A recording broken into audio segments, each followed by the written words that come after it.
இந்த வீடியோவை பார்த்துட்டு இருக்க எல்லாருமே எப்படி இருக்கீங்க? எல்லாரும் நல்லா இருக்கீங்களா? நம்ம ஜெயம் ரவி அண்ணா, அதுக்கப்புறம் கீர்த்தி சுரேஷ், அனுபமா பரமேஸ்வரன், யோகி பாபு அப்படின்னு சொல்லிட்டு இவங்களோட நடிப்புல உருவாக்கி இருக்கிற படம் தான் சைரன். இந்த படத்தை ஆண்டனி பாக்யராஜ் அப்படின்னு சொல்லிட்டு இவர் இந்த படத்தை டைரக்ட் பண்ணியிருக்காரு. ஃபர்ஸ்ட் நம்ம ஜெயம் ரவி அண்ணாவோட இந்த சைரன் படத்தை டிசம்பர்ல ரிலீஸ் பண்ண பிளான் பண்ணியிருந்தாங்க. ஆனா இப்போ என்ன நியூஸ் அப்படின்னா, நம்ம ஜெயம் ரவி அண்ணாவோட இந்த சைரன் படம் டிசம்பர்ல ரிலீஸ் ஆகல. இந்த படத்துக்கான ரிலீஸ் டேட்டை தள்ளி வச்சிருக்காங்க. வேற ஒரு டேட்ல இந்த படம் ரிலீஸ் ஆக போகுது அப்படின்னு சொல்லிட்டு இந்த மாதிரியான நியூஸ்ல இப்போ கிடைச்சிருக்கு. வேற எந்த டேட்ல நம்ம ஜெயம் ரவி அண்ணாவோட இந்த சைரன் படம் ரிலீஸ் ஆக போகுது அப்படின்னு சொல்லிட்டு நம்ம வெயிட் பண்ணி பார்க்கலாம்.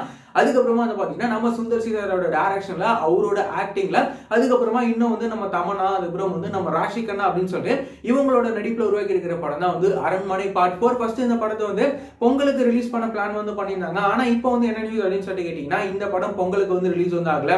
வேற ஒரு டேட்ல இந்த படத்தை ரிலீஸ் பண்ண போறாங்க. வேற எந்த டேட்ல இந்த அரண்மனை பார்ட் 4 ரிலீஸ் ஆக போகுது அப்படின்னு சொல்லிட்டு நம்ம வெயிட் பண்ணி பார்க்கலாம்.